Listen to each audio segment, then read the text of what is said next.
to you. What do you make of this intervention by Sir John Major today? I think it's a very important intervention, and you would expect me as a Labour MP to be critical of a Conservative government, but it's really quite unprecedented for a former Conservative Prime Minister to criticise the current trajectory his Conservative government is taking us on.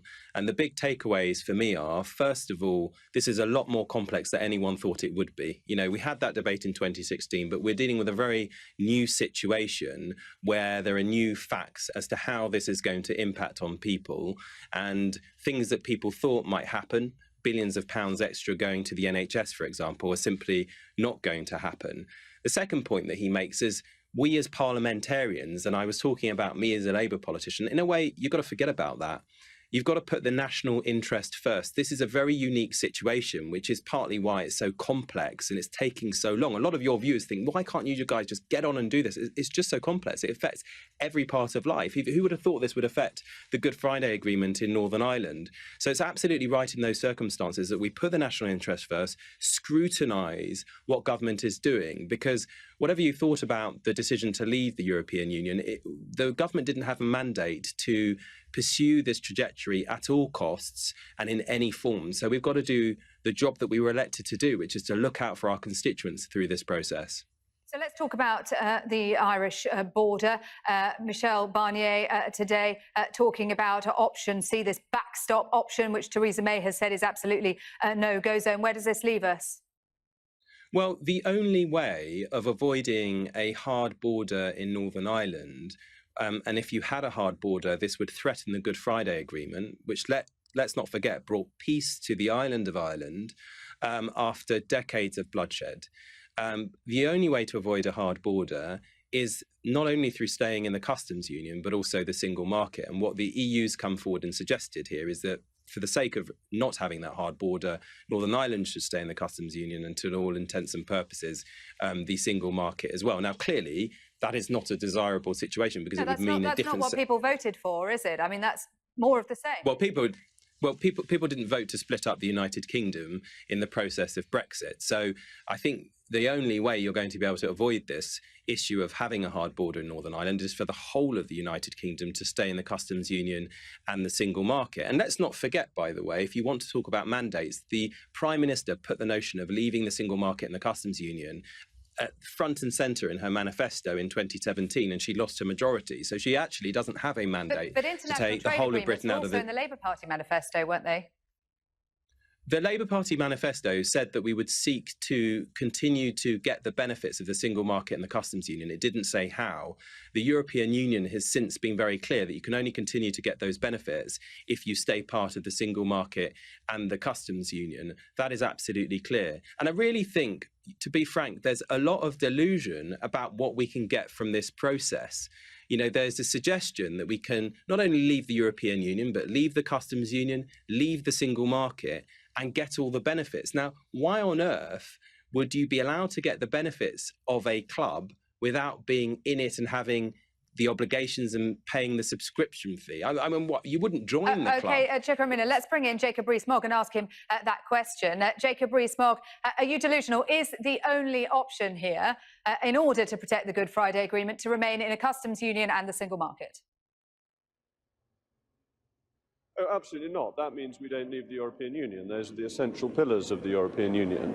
And I would dispute that there are advantages of being in either of those. The customs union is a protectionist racket that increases the price of food, clothing and footwear in the United Kingdom.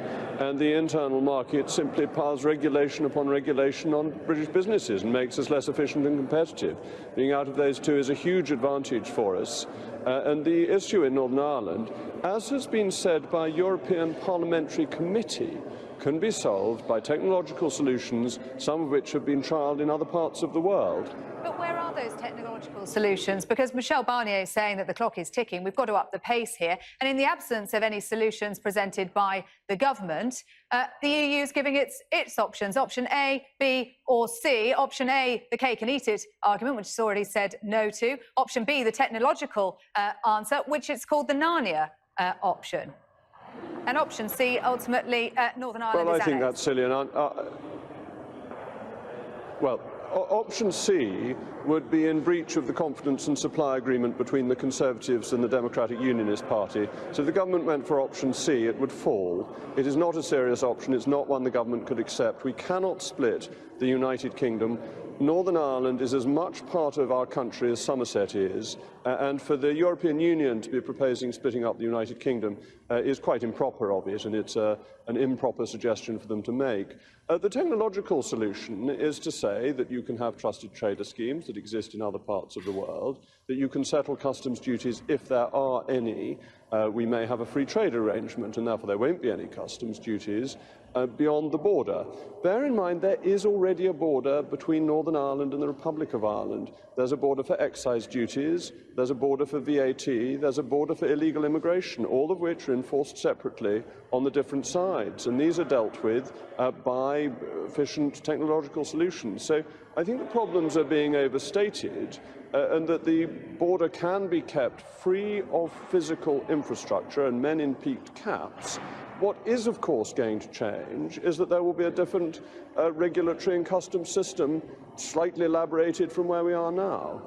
Chuka Umunna, you're shaking your head. Is this not simpler than we're making it out to be, as Jacob Rees Mogg says?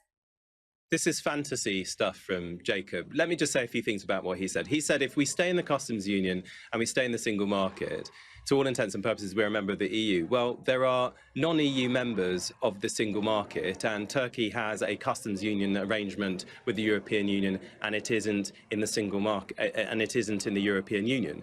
And let's not beat around the bush. The regulations that Jacob complains about, that we benefit from, as a result of our membership of the European Union and the single market, like the working time regulations, they protect your viewers' rights at work, your viewers' rights as a consumer, and our environment. They mean that you have the right to pay time off, all the different rights that you enjoy at work. And his red tape, or regulation as he calls it, is basically your rights at work. And I think, many of the Brexiters should be honest about this. They believe in deregulation. They see your rights at work as standing in the way of business, when actually there's no evidence for that whatsoever. And I haven't spoken to one EU official, one member state government, who believes this technology solution that's been put forward will solve the problem of having a hard border in Northern Ireland. And the point is, by being in the single market and the customs union, you've got frictionless trade between Northern Ireland and Ireland at the moment. You come out, you don't get that. Jacob Rees Mogg. Well, Mr. Umunna has elided two things. Turkey is in a customs union but still has border controls. Norway is in the single market but still has border controls. Which is why you need no both. Country that is both in the customs union. And that was my point. If you are in both the customs union and in the single market, you are still in the European Union. That is the key point here, and that was the point I was making. So to try and pretend that because countries that are individually in one are able to be outside the European Union means that if you're in both, you're not in the European Union, is, I think, dissembling. But I want to come on to this issue of regulation. VAT on tampons, on electricity, on gas is set by the European Union. We would be free to remove VAT on all those areas if we were outside the European Union. The high price of air trainers, no doubt very popular with Sky viewers, on oranges is more expensive because of EU tariffs, which we would be able to remove outside the customs union. These are the advantages we get. We can set policies to suit the British people. And the key thing to remember in our negotiation is the strength of our position, that when we leave the European Union, we won't have to impose any border in Ireland if we don't want to. That will be a unilateral decision to be taken by the British government. But if we do, that's what the European Union wants, and we go along with it. The losers will be the Republic of Ireland. The economy of the Republic of Ireland would be in very bad shape if we imposed the common external tariff on them. Irish agriculture, with tariffs on beef of up to 70%, would be ruined if we imposed that. So the Irish have a huge interest in keeping the border open. Okay, Jacob Rees Mogg, I'm sorry to cut you short. I'm sorry to cut you short.